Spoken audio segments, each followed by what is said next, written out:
Good evening बच्चों। आज class 6 का मैथ है और जो बहुत अच्छा मैथ है, ट्रिकी मैथ ही है। इसको समझना बहुत ज़रूरी है क्योंकि ये ट्रिकी मैथ है। बार बार नहीं है समझेगा तो बहुत छोटा छोटा सवाल रहता है, उसको समझ कर लिखना और जल्दीबाजी में गलती हो जाता है। इसलिए इसको बढ़िया से समझ लो और बढ़िया से, बहुत छोटे छोटे ट्रिक है, तुम लोग भी समझ रहा है, लेकिन जल्दीबाजी में तुम लोग कहाँ पर गलत कर देगा। इसलिए इसको बार बार हमेशा एक रिपीट कर और इसे दिमाग में बैठा लो कि कहाँ एक छोटे से सवाल होते हैं, लेकिन हम जब परीक्षा में पैटर्न में बैठते हैं तो बहुत जल्दी हमको गलत हो जाते हैं, दिमाग में नहीं बैठ पाते हैं। इसलिए हम समझा रहे हैं, इसको जल्दी जल्दी समझ लो। चलो देखते हैं मैथ में सवाल एक है।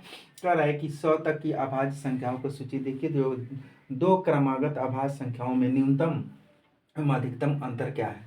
तो सबसे पहले कि यह समझ लो कि अभाज्य संख्या किसे कहते हैं। अभाज्य संख्या उसे कहते हैं जो स्वयं या एक से विभाजित हो, उसी को अभाज्य संख्या कहते हैं। जो अगर अगर एक और स्वयं को छोड़कर अगर तीसरे से विभाजित होते तो वो अभाज्य संख्या नहीं है।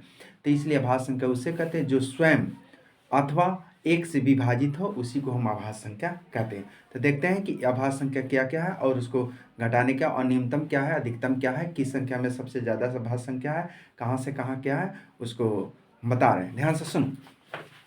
तो सबसे पहले 100 तक की अभाज्य संख्या लिखते हैं। 2, 3, 5, 7, 11, 13, 17, 19, 23, 29, 31, 37, 41, 43, 47, 53, 53, 59, 61, 67, 71, 73, 79, 83, 89, 97। तो इतना आभाज्य संख्या 100 तक के बीच आभाज्य संख्या है, यानी कि 1 से 100 तक है। और इसमें देखिए क्रमांकित आभाज्य संख्याओं का बीच अंतर है। तो देखो बीच अंतर है, जैसे 2 घटाओ 3 1, 5 घटाओ 3 7 घटाओ 2 11 घटाओ 3, यानी क्रमागत, जो क्रमागत है 13 घटाओ 11, 17 के बाद क्या है 13, यानी 13 के बाद 17, 17 के बाद 19, 19 के बाद कितना है 23, यानी क्रमागत संख्याओं का घटाव कर रहा है। 23 के 19, 29 23, और उसके बाद 31 29, यह सब घटा घटा कर लिखे हैं। यानी कि 37 31, 41 37, 43 41, 47 43, 53 47, 59 53, 61 59, 67 61, 71 67, 73 71, 79 73, 83 79, और 89 83, उसके बाद 97 89, यानी कि 89। तो इस संख्या में आप देखते हैं कि इनमें से सबसे छोटा अंतर 1 है। इसमें सबसे छोटा अंतर क्या है, क्योंकि 2 घटाओ 3 है, सबसे अंतर कितना है, सबसे छोटा अंतर यह 1 है। सबसे छोटा अंतर वाला क्या है, 2 घटाओ 3 यानी कि 1 है। आगे कर इसमें सबसे बड़ा अंतर, यानी कि तुम्हारा सबसे इसमें बड़ा अंतर देखो 97 घटाओ 79। तो 97 घटाओ 89, 97 घटाओ क्या है 89, तो यानी कि इसको घटाएंगे तो 8 आता है। कितना घटाएं 8 है। यह सबसे बड़ा अंतर है, यानी 97 घटाओ 89, और जो कितना है यानी कि 8 है।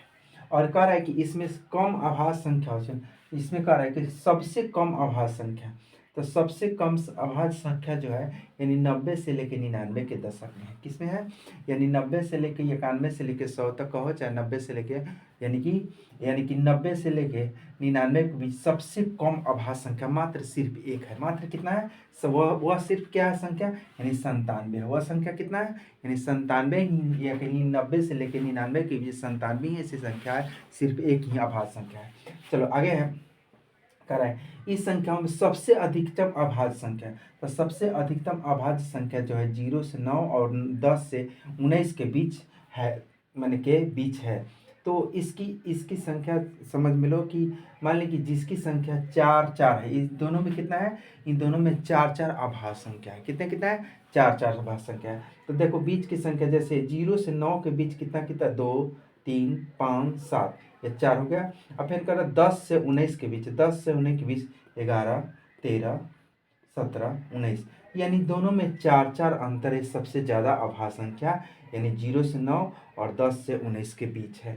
तो बहुत छोटा सवाल है, इसको बहुत यानी कि जल्दीबाजी में बच्चे गलत कर देंगे, इसलिए इसको समझने की कोशिश करो। तो थैंक यू बच्चों। नेक्स्ट।